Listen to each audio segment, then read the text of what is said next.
Hello dear friends, Bihar board के द्वारा जो अकाउंटेंसी का सेंट्रल एग्जामिनेशन हुआ है, आज उसी का आंसर के लेकर आए हैं। जो लोग अकाउंटेंसी का एग्जाम दे दिए हैं वे लोग फटाफट से सभी आंसर को मिला लीजिए, और जिनका एग्जामिनेशन अभी तक नहीं हुआ है उनको भी सेम यही प्रश्न पूछे जाएंगे, क्योंकि बिहार बोर्ड सेंट्रल एग्जामिनेशन के लिए सिर्फ एक ही सेट जारी किया है। इसलिए आप लोग शुरू से लेकर अंत तक सभी क्वेश्चन को देख लें, क्योंकि आपको पता होगा कि जब तक आप इस एग्ज़ाम में पास नहीं कीजिए तब तक आपको फाइनल एग्जाम में बैठने को नहीं मिलेगा। तो चलिए वीडियो को शुरू करते हैं। सबसे पहले जो क्वेश्चन कहता है, निम्न में से कौन सी मद प्राप्ति एवं भुगतान खाते में जाएगी, मतलब out of which item which one is shown on the receipt and payment account. तो इसका सही आंसर होगा सी, आजीवन आजीवन सदस्य शुल्क, मतलब सी इज राइट आंसर। चलिए नेक्स्ट क्वेश्चन कहते हैं, निम्न में से कौन आय नहीं है। तो निम्न में से आपको पता होगा कि ये एंडोमेंट निधि एक आय नहीं है, तो इसका आंसर हो जाएगा बी, डी। नेक्स्ट क्वेश्चन लेके चलते हैं, प्राप्ति एवं भुगतान खाता सारांश है, मतलब प्राप्ति एवं भुगतान खाता सारांश है, तो इसका सही आंसर हो जाएगा आपका डी, इनमें से कोई नहीं, क्योंकि आपका ना समस्त पूंजीकरण प्राप्ति एवं भुगतान का, ना समस्त आयगत प्राप्ति एवं भुगतानों का, ना समस्त आयगत एवं पूंजीगत प्राप्ति एवं भुगतानों, मतलब तीनों में से कोई नहीं, तो इसका सही आंसर हो जाएगा डी। तो नेक्स्ट क्वेश्चन लेके चलते हैं हम लोग, लाभ न कमाने वाली संस्थाओं में व्यय की आय पर अधिकता को कहा जाता है। तो आपको पता होगा कि इसका आंसर हो जाएगा सी, मतलब कमी या घाटा।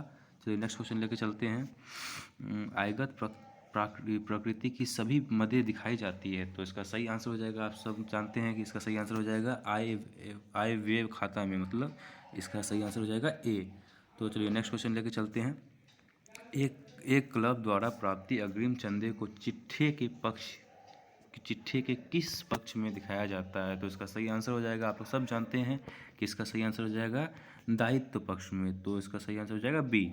तो नेक्स्ट क्वेश्चन लेकर चलते हैं, आय व व्यय खाता का शेष दर्शाता है, तो इसका सही आंसर हो जाएगा, आप लोग सब कुछ जानते होंगे, व्यय पर आय की अधिकता या विलोमता, तो इसका सही आंसर क्या हो जाएगा, इसका सही आंसर हो जाएगा डी। चलिए तो नेक्स्ट क्वेश्चन लेकर चलते हैं, वसीयत को मानना चाहिए। तो वसीयत को आपको सबको पता होगा कि वसीयत को दायित्व एक माना जाता है, तो इसका आंसर हो जाएगा ए। चलिए नेक्स्ट क्वेश्चन लेकर चलते हैं, आय व्यय खाता है। तो आय व्यय खाता सबको पता होगा कि आय व्यय खाता एक नाम मात्र खाता है, तो इसका सही आंसर हो जाएगा ए, ई, सी। चलिए नेक्स्ट क्वेश्चन लेकर चलते हैं, यदि स्पष्टता कुछ न दिया हो तो प्रवेश शुल्क कब माना जाता है। तो सभी को पता होगा कि इसको माना जाता है आपका आयगत प्रति, तो मतलब इसका आंसर हो जाएगा बी। चलिए नेक्स्ट क्वेश्चन लेकर चलते हैं, साझेदारों की पूंजी पर देय ब्याज लिखा जाता है। तो साझेदारों की पूंजी पर देय ब्याज लिखा जाता है लाभ हानि नियोजन खाता में, तो इसका आंसर हो जाएगा सी। कोई जो भी बच्चे इस चैनल में नए हैं तो इस चैनल को सब्सक्राइब कर दे, बेल आइकन को दबाना ना भूले। चलिए क्वेश्चन नेक्स्ट चलते हैं, लेके चलते हैं क्वेश्चन नंबर 12, परिवर्तनशील विधि के अंतर्गत साझेदारों की पूंजी खाते पर ब्याज क्रेडिट किया जाता है। तो इसका सही आंसर क्या है, आप लोग सब जानते होंगे, साझेदारों की पूंजी खाते में, तो इसका सही आंसर हो जाएगा सी। चलिए नेक्स्ट क्वेश्चन लेके चलते हैं, फर्म के लिए साझेदार के आहरण पर ब्याज है। तो फर्म के लिए आज साझेदारों के आहरण पर ब्याज क्या होता है, तो आपको सबको पता होगा कि इसका आंसर हो जाएगा बी, आय। चलिए नेक्स्ट क्वेश्चन लेकर चलते हैं, किसी समझौते के अभाव में साझेदारी फर्म के लिए के लाभ एवं हानि का विभाजन किया जाता है। तो सभी को पता होगा कि इसका सही आंसर क्या होना चाहिए, इसका सही आंसर होना चाहिए बराबर बराबर। ओके, तो इसका सही आंसर हो जाएगा ए।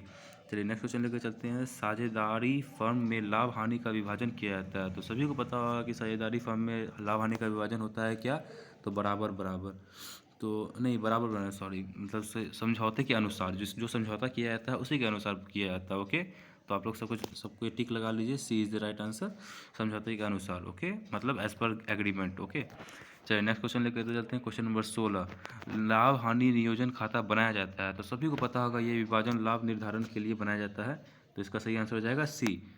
चलिए नेक्स्ट क्वेश्चन लेकर चलते हैं, नेक्स्ट क्वेश्चन है आपका त्याग अनुपात है। त्याग अनुपात क्या है, तो सभी को पता होगा त्याग अनुपात एक पुराना अनुपात और पुराना अनुपात माइनस नया अनुपात है, तो इसका आंसर सही हो जाएगा बी।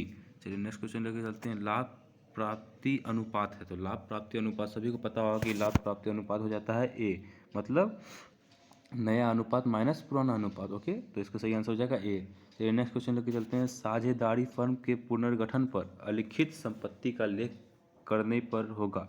तो इसका सही आंसर आप सभी को पता होगा कि इसका सही आंसर हो जाएगा आपका ए, वर्तमान साझेदारों के लाभ को, मतलब ए, वर्तमान साझेदारों के लाभ को, मतलब again to the existing partner. चलिए नेक्स्ट क्वेश्चन लेके चलते हैं, साझेदारी फर्म के पुनर्गठन पर संपत्तियों के मूल्य में वृद्धि का परिणाम है। तो सभी को पता होगा कि इसका सही आंसर क्या होगा, सही आंसर इसका हो जाएगा ए, मतलब वर्तमान साझेदारों के को लाभ। ओके, चलिए नेक्स्ट क्वेश्चन लेके चलते तो नेक्स्ट क्वेश्चन लेके चलते हैं। नेक्स्ट क्वेश्चन कहता है पूर्ण मूल्यांकन खाते का शेष पुराने साझेदारों के पूंजी खाते में हस्तांतरित किया जाता है। तो सभी को पता होगा इसका आंसर क्या होगा। इसका आंसर हो जाएगा ए, मतलब पुराने लाभ हानि अनुपात में। ओके, तो चलिए नेक्स्ट क्वेश्चन लेके चलते हैं। ख्याति है, ख्याति क्या है सभी को पता होगा। ख्याति एक अमूर्त संपत्ति है, तो मतलब इसका आंसर हो जाएगा बी। चलिए नेक्स्ट क्वेश्चन लेके चलते हैं। औसत लाभ आधार के अंतर्गत ख्याति की गणना की जाती है। तो औसत लाभ आधार के अनुसार पर ख्याति की गणना किस चीज़ में की जाती है। तो खरीदे गए वर्षों की संख्या इंटू अधिलाभ, मतलब इसका आंसर हो जाएगा बी। चलिए नेक्स्ट क्वेश्चन लेके चलते हैं। एक संपत्ति जो काल्पनिक कृत्रिम नहीं है परंतु अमूर्त प्रकृति है, तो उसका वसूली मूल्य होता है क्या होता है। तो सभी को पता होगा कि इसका आंसर हो जाएगा क्या, ख्याति, मतलब इसका आंसर हो जाएगा डी। चलिए नेक्स्ट क्वेश्चन लेके चलते हैं। जो भी बच्चे इस चैनल में नए हैं तो चैनल को सब्सक्राइब कर दे, बेल आइकन दबाना ना भूले और शेयर करना ना भूले। चैनल को, इस वीडियो को लाइक भी कर दे, जिससे हम लोगों को और मतलब ये मिलती है, वीडियो को बनाने की क्षमता मिलती है। चलिए नेक्स्ट क्वेश्चन लेके चलते हैं। Question number 25। क्वेश्चन नंबर 25 कहता है निम्न में से कौन सी ख्याति के मूल्यांकन की विधि नहीं है। तो इसका सही आंसर क्या होगा। आप सभी को पता होगा कि इसका सही आंसर होगा पूर्ण मूल्यांकन विधि। चलिए नेक्स्ट क्वेश्चन लेके चलते हैं। व्यवसाय की प्रसिद्धि के मौद्रिक मूल्य को कहते हैं। तो इसका मतलब आंसर हो जाएगा क्या, तो सभी को पता होगा कि इसका आंसर हो जाएगा ख्याति। चलिए इसका तो इसको टिक कर लीजिए। क्वेश्चन नंबर, इसका answer objective option number A हो जाएगा। चलिए नेक्स्ट क्वेश्चन लेके चलते हैं। Question number 27। क्वेश्चन नंबर 27 कहता है पूर्ण मूल्यांकन खाता के समान होता है। तो पूर्ण मूल्यांकन खाता का समान क्या होता है। तो इसका आंसर हो जाएगा लाभ हानि समयोजित खाता तथा लाभ हानि खाता, मतलब इसका आंसर हो जाएगा सी। एक तरह से बोला जाए तो इसका आंसर हो जाएगा सी, ए एंड बी दोनों। चलिए नेक्स्ट क्वेश्चन लेके चलते हैं। निम्न में से कौन सी संपत्ति एक नए साझेदार के प्रवेश के समय पर अनिवार्यतः पूर्ण मूल्यांकित किया जाता है। तो इसका सही आंसर सभी को पता होगा कि इसका सही आंसर हो जाएगा निवेश, मतलब इसका सही आंसर हो जाएगा सी। ठीक है, तो इसका आंसर निवेश में टिक लगा लीजिए। चलिए नेक्स्ट क्वेश्चन कहता है क्या, त्याग अनुपात निकाला जाता है। तो सभी को पता होगा त्याग अनुपात कैसे निकाला जाता है। तो एक साझेदार के प्रवेश पर, इसका मतलब आंसर हो जाएगा सी। चलिए नेक्स्ट क्वेश्चन लेके चलते हैं। जितने भी आंसर अभी तक बनाया जाता है उसमें सी का ही आंसर आ रहा है। चलिए नेक्स्ट क्वेश्चन लेके चलते हैं। क्वेश्चन नंबर 30 क्या कहता है, नए साझेदारी ठहराव के बाद तैयार किए गए चिट्ठे में संपत्तियों तथा दायित्वों का लेखा किया जाता है। तो सभी को पता होगा कि इसका आंसर लेखा किस जगह में होता है। तो पूर्ण मूल्यांकन मूल्यन पर। ठीक है, तो इसका सही आंसर क्या हो जाएगा, बी। चलिए नेक्स्ट क्वेश्चन को लेके चलते हैं। नेक्स्ट क्वेश्चन कहता है हम लोगों को पुनर्मूल्यांकन खाता में नाम पक्ष पर जमा पक्ष का अधिक है। तो क्या होगा इसका आंसर, सही जो सबको पता होगा कि इसका आंसर हो जाएगा लाभ। ओके, तो मतलब इसका ऑब्जेक्टिव ऑप्शन हो जाएगा ए। चलिए नेक्स्ट क्वेश्चन को लेकर चलते हैं। नेक्स्ट क्वेश्चन कहता है हम लोगों को लाभ प्राप्ति अनुपात की गणना की जाती है। तो सभी को पता होगा लाभ प्राप्ति अनुपात की गणना कैसे की जाती है। तो किसी साझेदार के अवकाश ग्रहण करने पर। ओके, तो इसका सही आंसर हो जाएगा बी। चलिए नेक्स्ट क्वेश्चन को लेकर चलते हैं। नेक्स्ट क्वेश्चन कहता है हम लोगों को साझेदार के अवकाश ग्रहण करने पर ख्याति की पूरी राशि किसके पूंजी खाते में क्रेडिट की जा सकती है। तो सभी को पता होगा कि किसके पूंजी खाते में क्रेडिट की जाती है। तो इसका सही आंसर क्या हो जाएगा, सभी साझेदारों के। ओके, तो इसका ऑब्जेक्टिव आंसर हो जाएगा सी। चलिए नेक्स्ट क्वेश्चन लेकर चलते हैं हम लोग। किसी साझेदार की सेवानिवृत्ति पर सेवानिवृत्त साझेदार की के पूंजी खाते को जमा किया जाएगा। तो सभी को पता होगा इसका पूंजी खाता कहाँ जमा होगा। तो उसके भाग के ख्याति के साथ। ओके, तो इसका आंसर हो जाएगा ए।